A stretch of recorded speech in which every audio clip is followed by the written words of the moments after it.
போனாங்களா? எவ்வளவு கூட்டமா இருக்கு? விலை அது அது அது ஒண்ணும் தப்பு பண்ணிட்டாங்க. பார்க்க போனாங்க இல்ல. இவ்வளவு கூட்டமா இருக்குது அப்புறம் பாத்துக்கலாம் அப்படின்னு வந்துருப்பாங்க.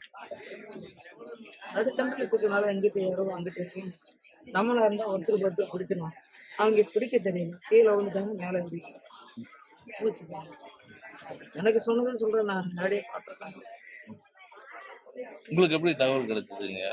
நான் 4:45 இருந்து போன் பண்ணப்ப 5:15 மட்டும் வாய்ஸ் மெசேஜ் போன் பண்ணிச்சு எடுத்தப்ப கூட்டம் வந்துட்டு இருக்குப்பா விஜய் பார்த்துட்டு வந்துடுறேன்னு சொல்லிச்சு. நான் என்ன கூட்டம் அதிகமா இருந்தா வந்திருப்பான்னு சரி அப்படின்னு சரின்னு சொல்ல பார்த்துட்டு வந்துடுறேன்னு சொல்லிச்சு. அப்புறம் 5:15 முன்னாடி போன் பண்ணப்ப விட்டு விட்டு அவங்க பேசுறது கேட்க நான் பேச அவங்க அப்புறம் வாய்ஸ் மெசேஜ் போட்டிருந்தேன். நான் வந்து விஜய் பார்க்காம வரமாட்டேன் பார்த்துட்டு வந்துடுறேன் நீங்க வீட்டுக்கு வேணா போங்கன்னு மனசு கேட்க மாட்டேன் நான் இருந்துக்கிட்டேன் அங்கேயே அவங்களே கேட்டுட்டு சரி அப்படின்னு நான் பார்த்துட்டு சரி மீட்டிங் தான் முடிஞ்சிச்சு இவ்வளவு கூட்டத்தில் இது என்ன பண்ணாங்களே எதுக்கு வேணா மறுபடியும் ஃபோன் பண்ணேன் எடுக்கல. இன்னொரு தடவை ஃபோன் பண்ண எடுக்கல. அப்புறம் வெங்கல்பட்டி பைபாஸ்ல வந்துட்டு மறுபடியும் ஃபோன் பண்ணப்பதான் ஒரு போலீஸ்காரமா எடுத்துச்சு. அந்த அம்மா எடுத்துதான் சொல்லுச்சு நம்மளுக்கு யார் பாடுச்சு பிரிதேசினி வீட்டுக்காரர் தான் பேசுறாங்க உங்ககிட்ட கையில எப்படி செல்லு வந்துச்சுன்னு கீழே தவற விட்டுட்டாங்க எடுத்து வச்சிருக்கான்னு மேடம் எதா இருந்தாலும் வெளிப்படையா சொல்லுங்க மாட்டாங்க. இல்லம்மா என்ன ஆச்சுன்னு தெரியல ஹாஸ்பிட்டல் போய் பார்ப்பா அமராவதி ஹாஸ்பிட்டல் போய் பார்ப்பா. அதுக்கப்புறம் இங்க இருந்து போனா அங்க 8 மணிக்கு நான் போயிட்டு 8:30 போய் நான் அங்க இருந்தேன்.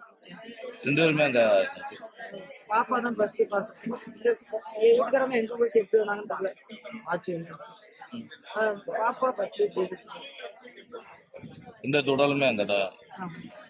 ஆனா இல்ல இவங்க வீட்டுக்காரவங்க வந்து பிரைவேட் ஹாஸ்பிட்டல் போனாங்களே எங்க போனாங்களே மொத்தத்துக்கு அங்க அதுக்கப்புறம் தான் பாப்பாவுக்கு அப்புறம் தான் இந்த மாதிரி கூட்டங்கள்ல வந்து ஆர்வமா போறவங்க என்னெல்லாம் செய்யணும் அப்படின்னு சொல்லி மத்தவங்களுக்கு என்ன அறிவுரை நீங்க சொல்றீங்க? இத மாதிரி நடக்கூடாது.